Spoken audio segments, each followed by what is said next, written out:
Forget everything you think you know about healing. Forget sterile rooms, gentle hands, and the promise of a painless recovery. Tonight, we're not just looking at history, we're peeling back its skin, layer by bloody layer, to reveal a world where medicine was often indistinguishable from torture, and the person you trusted with your life was more likely to kill you than cure you. Picture this. You have a headache. A throbbing, relentless pain that won't subside. The doctor's considered solution? To take a sharpened piece of flint and carve a hole in your skull to let the evil spirits out. This wasn't some back-alley quackery performed in the dead of night. For thousands of years, this was cutting-edge medicine. So dim the lights, try not to think about that dull ache behind your own eyes, and get ready to dive into the gruesome history of medicine. We're going back to a time before science, before sanitation, before sense, back when doctors were butchers. Our journey begins not in a clinic but in a cave. Tens of thousands of years ago, our earliest ancestors faced a world of unseen threats. A broken bone could be a death sentence. An infection was a curse. In this world, the first medicine wasn't a science. It was a desperate negotiation with the supernatural. The first doctors were shamans, their operating theatres were firelit caves, and their tools were chants, charms, and sharpened stones. This is where we find humanity's oldest surgical procedure, trepanation. Practiced for over 7,000 years, from the Stone Age to ancient Peru, it involved drilling, scraping, or carving a hole into a living person's skull. The goal? To release the demons they believed were causing migraines, epilepsy, and madness. Imagine the scene. You're held down by your tribe, fully conscious, as the shaman begins to methodically chip away at your skull with a piece of obsidian. The sound, the pressure, the sheer terror is unimaginable. And yet, the archaeological evidence is stunning. Countless skulls have been found with smooth, healed edges around these holes, proving that a shocking number of people actually survived this horrific ordeal. They walked away with a permanent window into their own brain, a testament to the brutal resilience of the human body and the terrifying conviction of early belief. But as civilization dawned along the banks of the Nile, medicine began to take a more structured, though no less bizarre, form. The ancient Egyptians were masters of preservation and keen observers of the human body, thanks to their practice of mummification. They knew where the liver was, they understood the heart was a pump, but their medical knowledge was deeply entangled with magic. The Ebers Papyrus, one of the oldest medical texts in the world, contains over 700 magical spells and folk remedies. Got a splinter? The recommended cure was a poultice of worm's blood and donkey dung. Suffering from a headache? You were advised to strap a clay crocodile to your head, filled with herbs. Egyptian doctors believed that illness was caused by a combination of supernatural forces, angry gods, evil spirits, or the restless dead. Every prescription was part spell, part potion, and their ingredients were creative. A common prescription for eye problems involved mashing up a pig's eye and pouring the fluid into the patient's ear. To cure baldness, you'd rub a mixture of fats from a hippopotamus, a crocodile, a cat, and a snake onto your scalp. And perhaps most unsettling was the use of animal feces. Crocodile dung in particular was used in contraceptive pessaries. While it might have been an effective enough barrier, the risk of deadly infections from tetanus and bacteria was astronomical. Meanwhile, in Mesopotamia, the Babylonians took a different approach. For them, every ailment was the work of a specific demon. They had a demon for fever, a demon for stomach cramps, even a demon for toothaches. The doctor's job wasn't to treat the body, but to exorcise the spirit. This involved elaborate rituals, incantations, and sometimes forcing the patient to wear the entrails of a sacrificed animal in the hope that the demon would be disgusted and leave. In this world, your doctor was as much an exorcist as a healer, and your recovery depended on his ability to shout down the devil inside you. Out of this bubbling cauldron of superstition and magic, a new way of thinking began to emerge in ancient Greece. A physician named Hippocrates, now hailed as the father of medicine, made a revolutionary suggestion. What if illness wasn't a punishment from the gods, but a natural process? He argued that diseases had rational causes, and that the body had natural ability to heal itself. The Hippocratic Oath, a pledge of ethical conduct, still echoes in medical schools today. It was a monumental step forward, but this new scientific approach came with its own baggage. A theory so influential and so fundamentally wrong that it would dominate and derail Western medicine for the next 1,500 years, the theory of the four humours. The idea, later perfected by the Roman physician Galen, was simple and elegant. The body was thought to contain four essential fluids, or humours: blood, phlegm, yellow bile, and black bile. Each was linked to an element: air, water, fire, earth, and a season. A healthy person had these four fluids in perfect balance. Every illness, from a common cold to cancer, was believed to be the result of one of these humours being out of whack. Feeling lethargic and feverish? You clearly had an excess of blood. Anxious and depressed? A surge of black bile was to blame. The entire practice of medicine became a grim, misguided attempt at bodily accounting, trying to add or more often subtract fluids to restore balance. And how did they subtract? More often than not by making you bleed. Welcome to the age of bloodletting. This wasn't a fringe treatment. It was the absolute bedrock of medicine for centuries. From the Roman Forum to the courts of medieval kings, the first, second and third line of defence against almost any ailment was to open a vein. Doctors would consult complex astrological charts to determine the best time to bleed a patient and which vein to use. They'd use a sharp, often dirty knife called a phleem to slice open a vein in the arm, or for a more localised approach, they'd cover you in leeches. These slimy creatures were the disposable syringes of the ancient world. A single leech can consume up to 10 times its body weight in blood. A treatment might involve applying dozens at once, leaving the patient pale, weak, and often sicker than when they started. The obsession was so pervasive that the Old English word for doctor was leis, which is where the word leech comes from. The Romans, however, excelled in one area of medicine born from necessity: the battlefield. Roman army surgeons were pragmatic and surprisingly skilled. They developed advanced surgical tools, including scalpels, forceps, and bone saws. They understood the importance of using tourniquets to stop bleeding during amputations, and were among the first to experiment with sterilising their tools, not because they understood germs, but because they noticed that boiling their instruments in hot water seemed to lead to better outcomes. In the chaotic, screaming environment of a field hospital, these legionary doctors performed incredible feats of life-saving butchery, setting a standard of surgical skill that would be lost and not rediscovered for over 1,000 years after the fall of Rome. With the collapse of the Roman Empire, Europe plunged into the Dark Ages, and the medical knowledge of the Greeks and Romans was largely lost or locked away in monasteries. Rational thought gave way to faith. The primary physician was now God, and illness was once again seen as divine punishment for sin. The role of the healer was to pray for the patient's soul, not necessarily to treat their body. Medical practice in the early Middle Ages was a desperate mix of herbal remedies, religious charms, and the ever-present bloodletting, which had survived the fall of Rome intact. But as towns and cities began to grow, a new kind of medical practitioner emerged from a very unexpected place: the barber shop. In the medieval world, monks were forbidden from shedding blood. This created a problem, since bloodletting was still the most popular medical procedure. So, the monks outsourced the bloody work to the local barbers. With their sharp razors and steady hands, barbers were already experts at cutting and slicing. It was a natural, if gruesome, side hustle. This was the birth of the barber surgeon. Your one-stop shop for a shave, a haircut, and a bit of amateur surgery. That iconic red and white barber's pole, it's a direct relic of this bloody trade. The pole itself represents the staff a patient would grip to make their veins bulge. The red stripe symbolises the blood, and the white stripe symbolises the bandages. The barber surgeon's duties went far beyond a simple bloodletting. They were the grunts of the medical world, performing the dirty hands-on procedures that university-trained physicians were too proud to do. They lanced boils, set broken bones, and most terrifyingly, they pulled teeth.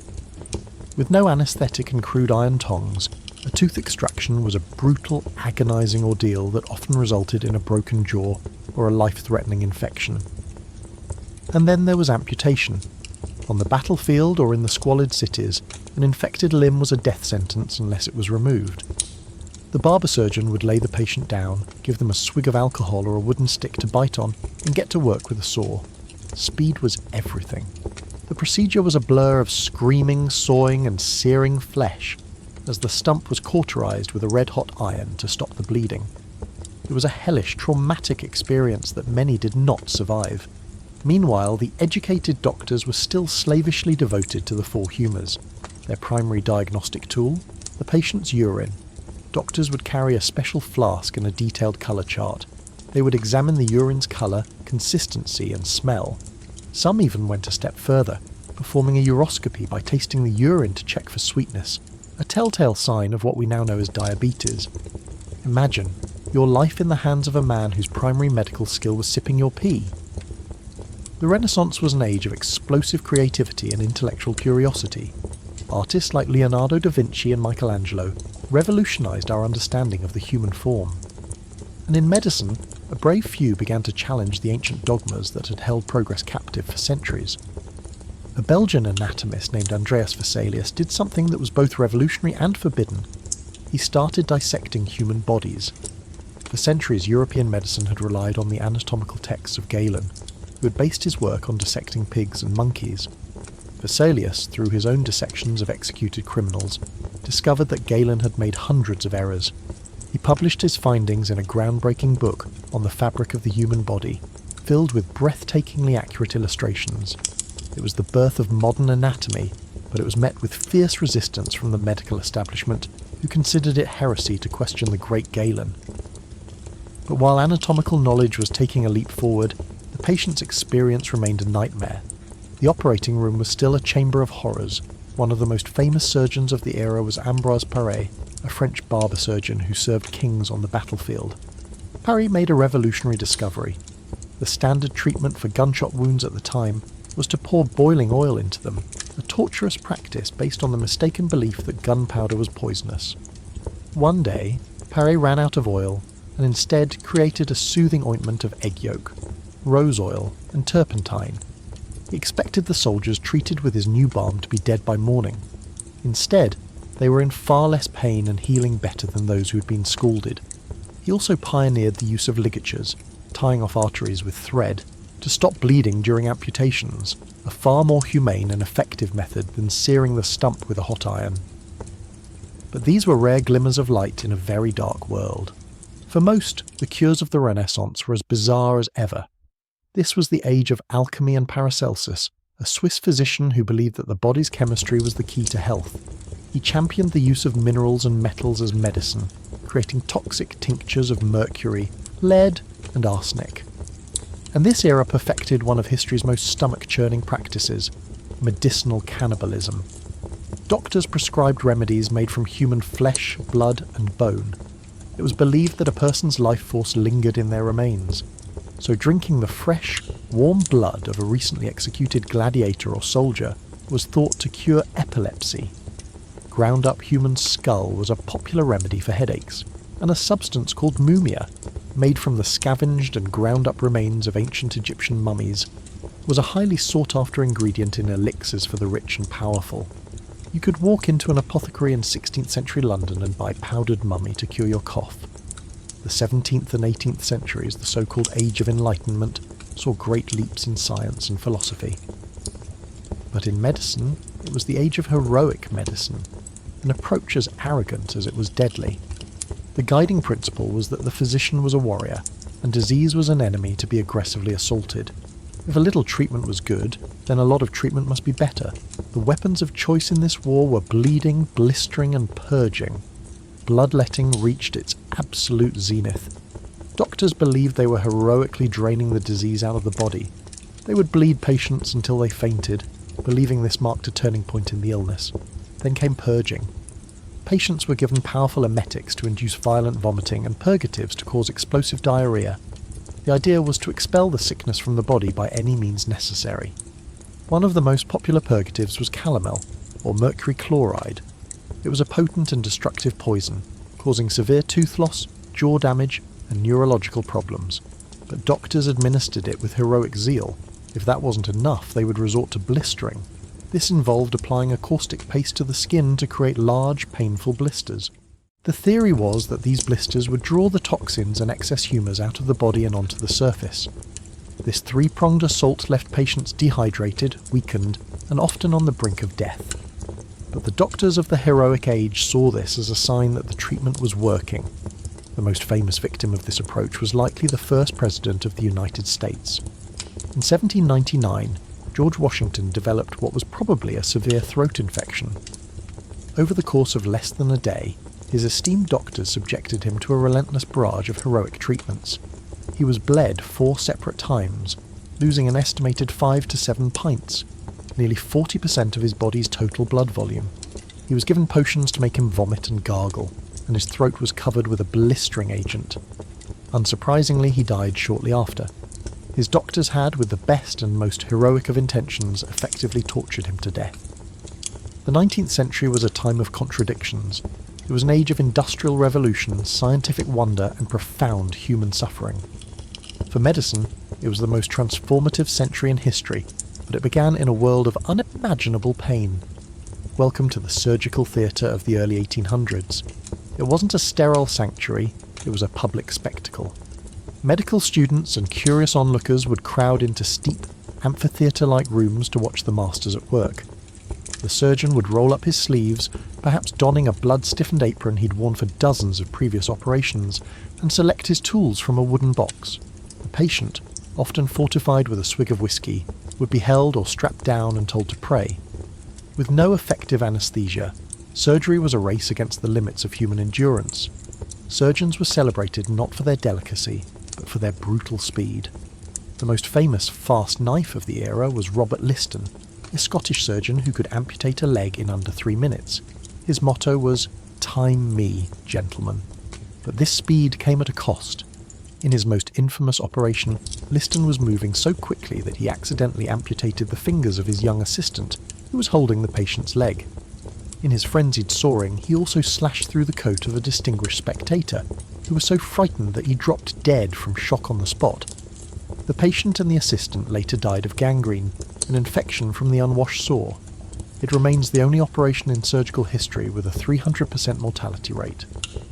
But humanity's long nightmare of conscious surgery was about to end. The breakthrough came from a surprising source: the dentist's chair and laughing gas parties.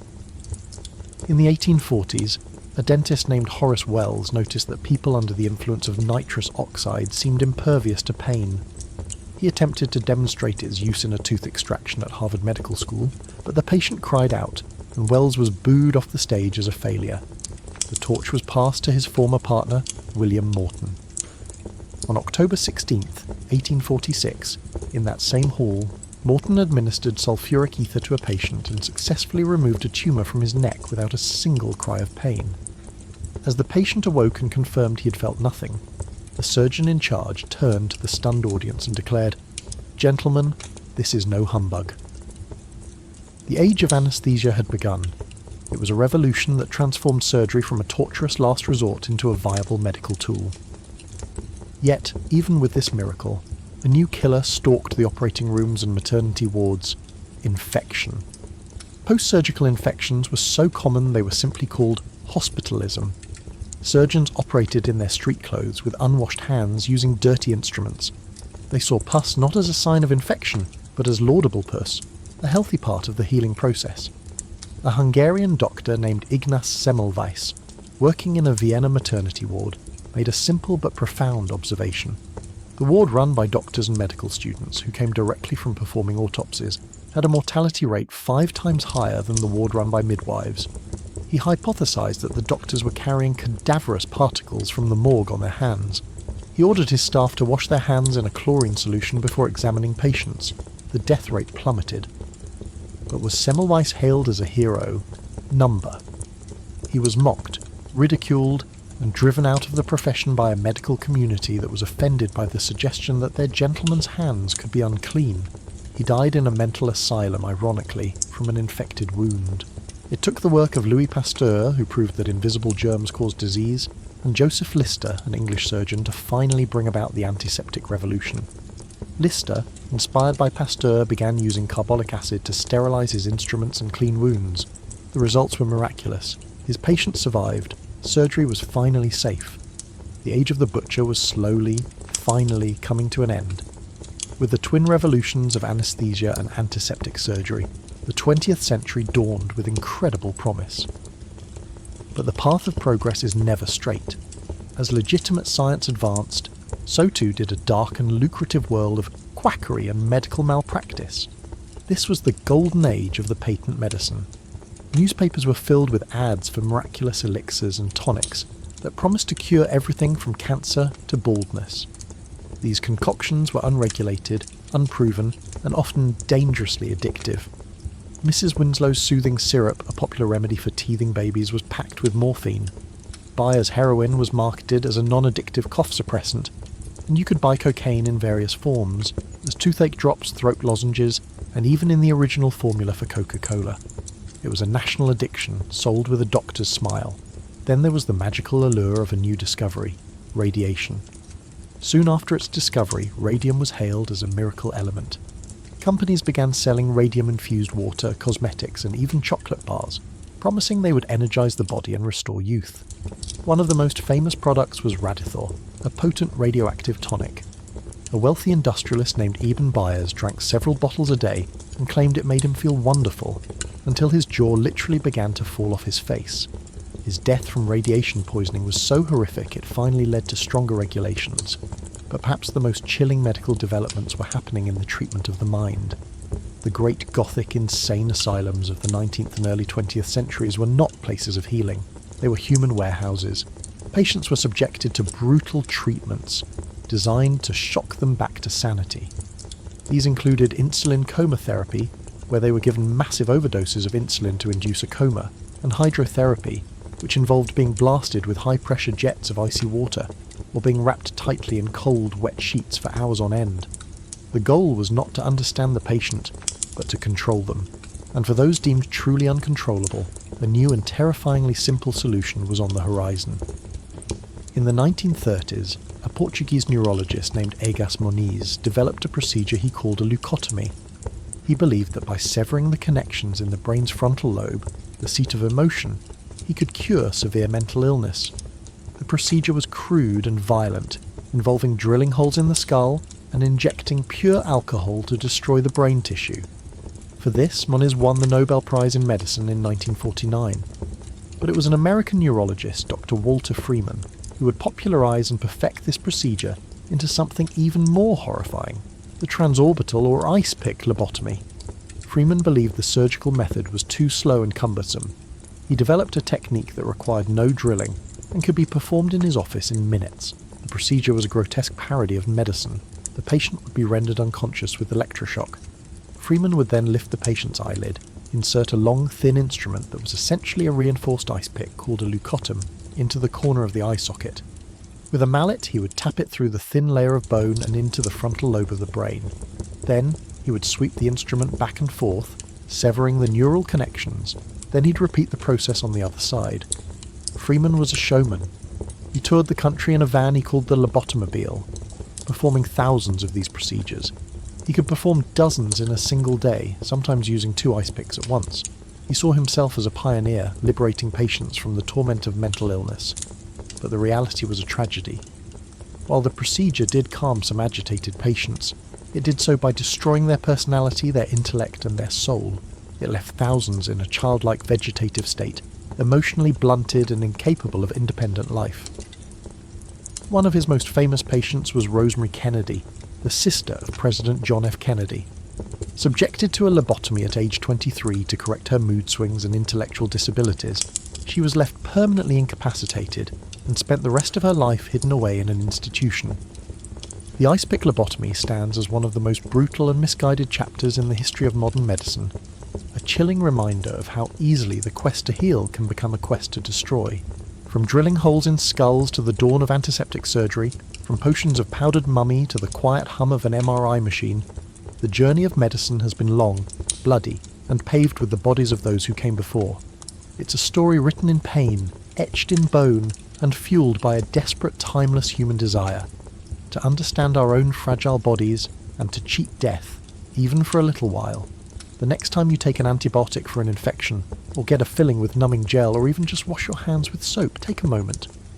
Remember the screams in the operating theatres, the leeches, the astrological charts, the potions made of bone and bile.